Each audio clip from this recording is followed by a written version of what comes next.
Angel broking, जिसका नाम change होकर एंजल वन हो चुका है, इस कंपनी ने अपने इन्वेस्टर को पिछले 1 साल में 400% का रिटर्न दिया है। वो सारी चीज़ों को हम समझेंगे क्यों, कैसे और आगे क्या हो सकता है। लेकिन सबसे पहले ये समझने की ज़रूरत है जिस फील्ड में कंपनी काम करती है वहाँ कैसे काम हो रहा है, डेवलपमेंट हो रहा है इंडिया वाइज। यानी कि एक ब्रोकिंग कंपनी है, फुल टाइम ब्रोकर की तरह ये एज ऑफ नाउ काम करते हैं और मार्केट में इस कंपनी को लिस्ट हुए 1 साल के आसपास हुआ है।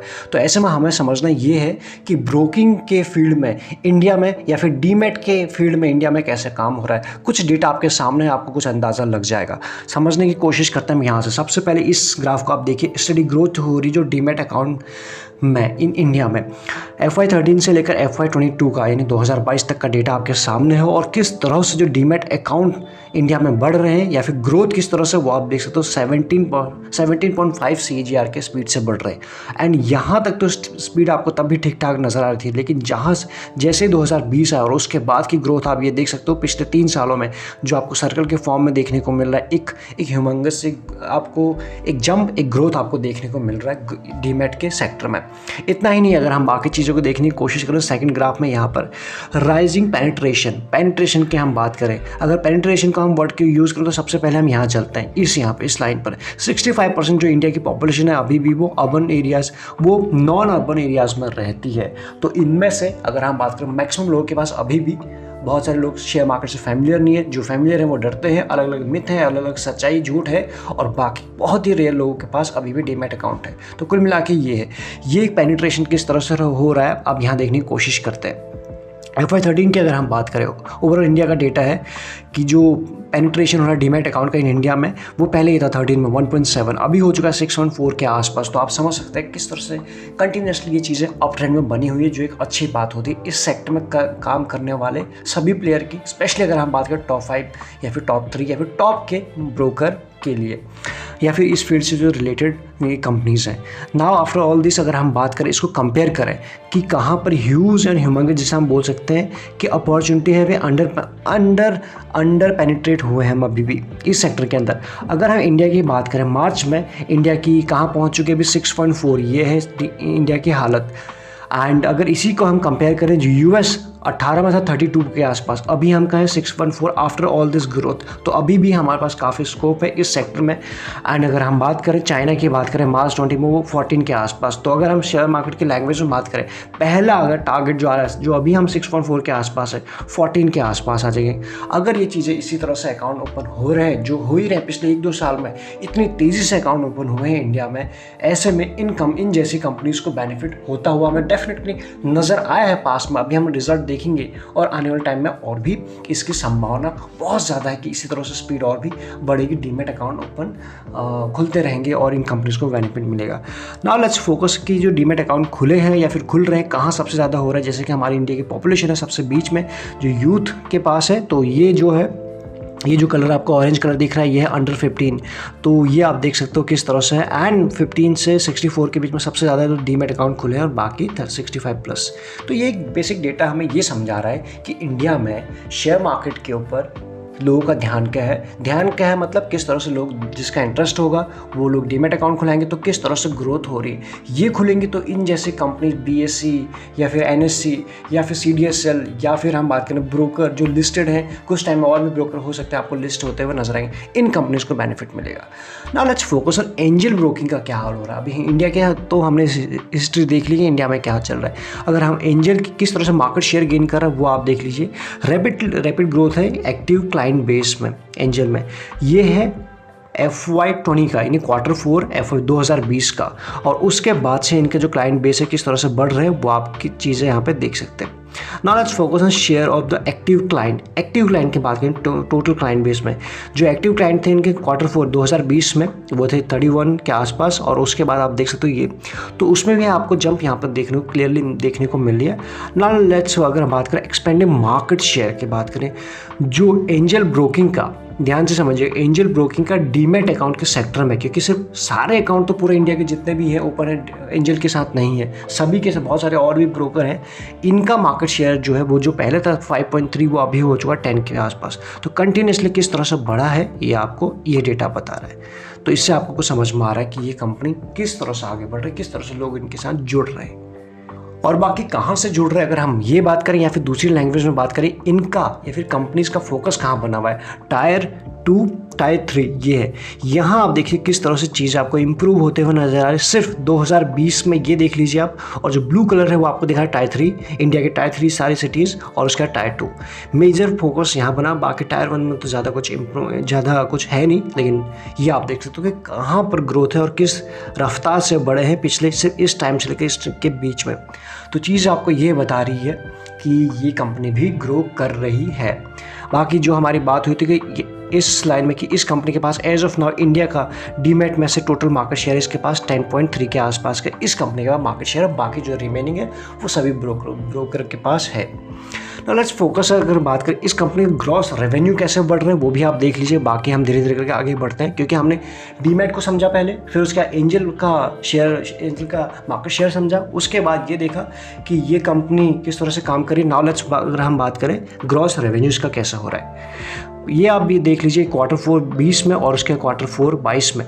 तो ये आपको कंटिन्यूसली सीढ़ी के फॉर्म में आपको बढ़ते हुए नजर आ रहे हैं, कहीं पर भी आपको डिप नजर आ रही है सिवाय इस क्वार्टर में। एंड डिस्पाइट ये फॉल के बाद यहाँ कोई ज़्यादा आपको डिप नजर नहीं है, सारी चीज़ें ऊपर जा रही है। और प्रॉफिट आफ्टर टैक्स की बात करें, सब कुछ देने के बाद इस कंपनी का continuously quarter on quarter basis पे प्रॉफिट आफ्टर टैक्स किस तरह से बढ़ रहा है वो भी आपके सामने, चीज़ें इंप्रूव हो रही है। एंड जब कंपनी को बेनिफिट हो रहा है तो कंपनी के पास कुछ पैसा आ रहा है पैट के फॉर्म में, हमने देखा तो कंपनी डिविडेंड भी रेगुलर बेसिस पे बांटते रहती है, फिर देते रहती है अपने इन्वेस्टर को। ये चीज़ आपको यहाँ से समझ में आएगा। डिविडेंड हिस्ट्री की बात करें 2021 में इस कंपनी ने 35% के आसपास डिविडेंड दिया। डिविडेंड जो भी दिया जाता है वो दिया जाता है फेस वैल्यू के हिसाब से, तो कितना दिया ये भी आप देख लीजिए, चीज़ें आपके सामने है। 2021 की बात करें Q1 में 1.21, उसके बाद ₹4 प्लस पर शेयर, उसके बाद 7.50, ये Q4 का। अब अगर हम बात करें 2022 के हर एक क्वार्टर का हिसाब है, पहले क्वार्टर में 5 प्लस, उसके दूसरे क्वार्टर में 5 प्लस 5.70, फिर 7 प्लस, और अभी की बात करें 9.25। तो ये है इसकी डिविडेंड हिस्ट्री। जिस तरह से कंपनी के बाद बेनिफिट आ रहा है तो ये भी अपने इन्वेस्टर को कुछ बांट रही है, ये एक पॉजिटिव बात है। नाउ अगर हम बात करें इसके बाद रिटर्न की बात कर लेते हैं कि कंपनी को मार्केट में लिस्ट हुए बहुत ज़्यादा समय हुआ नहीं है, 1 साल हुआ, और 1 साल में सुपर रिटर्न दी है 400% के आसपास। तो आप समझ पा रहे होंगे इसके पीछे का रीज़न क्या है। कंपनी के पास जो रेवेन्यू आता है 3 फॉर्म में आता है, एक तो कंपनी का जो ब्रोकिंग है, उसके बाद दूसरा इंटरेस्ट है, उसके बाद कुछ और भी है। तो ये 3 है काम, और बाकी 2 और 3 साल हुए नहीं है, तो सुपर रिटर्न इसने अपने इन्वेस्टर को अभी तक तो दे दिए, सिर्फ छोटे से टाइम फ्रेम में। उसके पीछे के नंबर्स आपको बिल्कुल सारी चीज़ें आपको प्रत्यक्ष बता रही है कि किस तरह से हो रहा है। 4 क्वार्टर के हिसाब आपके सामने जून से लेकर मार्च 2022 का, क्योंकि इस कंपनी के Q4 के रिजल्ट आ चुके हैं, तो वो आप देख लीजिए। सेल्स इस कंटिन्यूसली आपको ऑपरेटिंग में जाते हुए दिख रही है। ऑपरेटिंग प्रॉफिट की बात करें 171 से 285, एंड अगर हम बात करें नेट प्रॉफिट की 121 से 205, ये भी आपको बढ़ते हुए नजर आ रहा है। तो यही है वो रीजन जिसके बेसिस पे इस कंपनी ने सुपर रिटर्न दिए हैं अपने इन्वेस्टर को। Now let's focus on yearly result. Yearly result भी आप देख लीजिए 19 से लेकर 22 तक का डेटा है, ये आपको बता रहा हूँ। जैसे कि हमने देखा 20 के बाद एक जंप आया है डीमैट अकाउंट ओपन में, जब मार्केट में क्रैश हुआ था, उसके बाद बहुत सारे इन्वेस्टर आए वापस से, एक मौका मिला, एक टाइम मशीन में जाके वापस अपने फेवरेट शेयर अपने फेवरेट प्राइस पे लेने का मौका मिला, और देन उसके बाद अच्छी हमें ग्रोथ देखने को मिली, और उसके बाद जितने ब्रोकर हैं उनकी अर्निंग में भी हमको ये चीज़ विजुअल हुई, और ये उसी तरह से आपको देखने को मिल रहा है। ऑपरेटिंग प्रॉफिट की बात करें उसमें भी आप देख सकते हो पिछले 4 सालों में किस तरह से अप हुआ है, और ये भी आप देख सकते हो नेट प्रॉफिट। तो ये है वो रीजन जो 400% का रिटर्न के पीछे फोकस करें। अगर sales and profit growth percentage के फॉर्म में इस कंपनी कैसी रही है, इसमें भी कंपनी ने निराश बिल्कुल भी नहीं किया है, ये आप यहाँ पर देख लीजिए। 5 साल की बात करें 28, देन 19, और 1 साल 76, ये है इसकी सेल्स ग्रोथ परसेंटेज के फॉर्म में। प्रॉफिट ग्रोथ की बात करें 63, 42 एंड 235, सुपर है, कहीं पर भी वीकनेस नहीं दिख रही है अभी तक।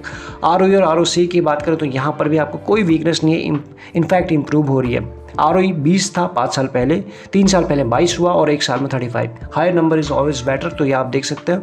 वहीं ROC की बात करें, इसमें भी 16 था 5 साल पहले, फिर 18 हुआ और 27। तो यहाँ पर भी चीज़ें आपको इंप्रूव होते हुए दिख रही हैं, जो हमारे और आपके लिए अच्छी बात है। Now let's focus on share holding pattern की बात करें, सबसे ज़्यादा या फिर मेजॉरिटी किसके पास है। मेजॉरिटी में लड़ाई चल रही है, एक है प्रमोटर और दूसरे पब्लिक। पहले प्रमोटर को देख लेते हैं। प्रमोटर के पास है 44.26 इतने थे, अभी की बात करें इस क्वार्टर में 44 है, तो ज़्यादा उन्होंने हलचल की नहीं है, थोड़ी कम ज़रूर की है। बात अगर करें FIs, उनका इन्वेस्टमेंट 4.7, 4.66, 5+ एंड ऑलमोस्ट 9 के आसपास। तो FIs बाइंग क्या आपको दिख रहा है, इस क्वार्टर में भी इन्होंने बाइंग किया है। एंड DIs की बात करो 9, 8, 8.57 और 10, तो यहाँ पे इस क्वार्टर में इन्होंने भी बाई किया। तो स्मार्ट मनी या बाइंग ये आपको देखने को मिल रहा है क्लियरली। अब बात करते हैं जिनकी लड़ाई चल रही है।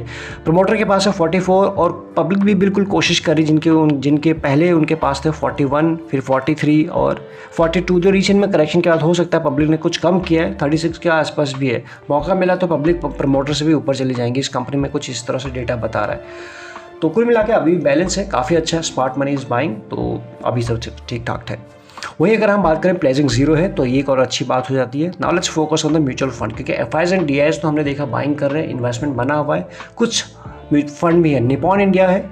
निपॉन इंडिया की अगर हम बात करें 3 फंडों ने इसमें इन्वेस्ट किया निपॉन के। पहला है Nippon India value fund direct growth, दूसरा है Nippon India focus equity fund direct growth, तीसरा है Nippon India growth fund direct growth, ये है। और उसके बाद एक इन्वेस्को इंडिया। ये है वो 4 फंड जिन्होंने एज ऑफ नाउ इस कंपनी में इन्वेस्ट किया हुआ है। कितना किया हुआ है आप परसेंटेज के फॉर्म में देख सकते हैं।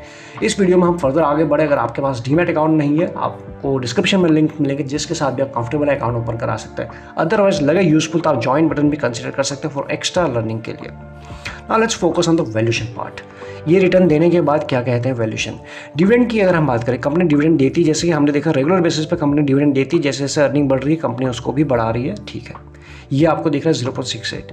इंडस्ट्री के पीछे चले 51+ एंड अभी भी इस ऐसे रिटर्न देने के बाद 25 के आसपास ये स्टॉक पी चल रहा है। तो अभी भी एक रीजनेबल प्राइस पे अभी भी मुझे लगता है इसमें स्कोप बचा हुआ है। लेकिन आपको अगर सही वैल्यूएशन पे मिलता है ये तो ठीक है। टेक्निकली भी देखना होता तो अगर हम टेक्निकली ठीक लेवल पे एंट्री करें तो हमारा जो रिवॉर्ड है बढ़ जाता है, रिस्क थोड़ा सा कम हो जाता है। EPS की बात करें ये भी शानदार है। तो कुल मिला के अभी भी इस कंपनी में काफ़ी स्ट्रीम बची हुई है। और जिस तरह से इंडिया की ग्रोथ आने वाली बची है 2025-30 ऐसे में इन कंपनीज के शेयर प्राइस भी आपको ऊपर जाते हुए नजर आएंगे। लेकिन आपको अच्छे से टेक्निकल एनालिसिस करने के बाद ही एंट्री करनी। कुछ समय पहले हमें पास मौका था जब रशिया यूक्रेन का वॉर चला था, उस टाइम मार्केट करेक्ट हुआ था। ऑल्दो अभी भी भागा नहीं है, लेकिन ये शेयर भाग गया। रिजल्ट आने के बाद भी अच्छा अपमूव देखने को मिला। तो हो सकता है 1-2 दिन मार्केट में हमें और देखने को मिले, इस शेयर में भी देखने को मिल सकता है। देन आप इसको अपने रडार पर रख सकते हैं अच्छे से एनालिसिस करके। अदरवाइज स्टॉक्स के फंडामेंटल में कोई भी वीकनेस हमें नजर नहीं आती। बाकी आपकी क्या राय बनती है आप हमें बता सकते हैं। इस वीडियो में इतना ही। Thank you so much.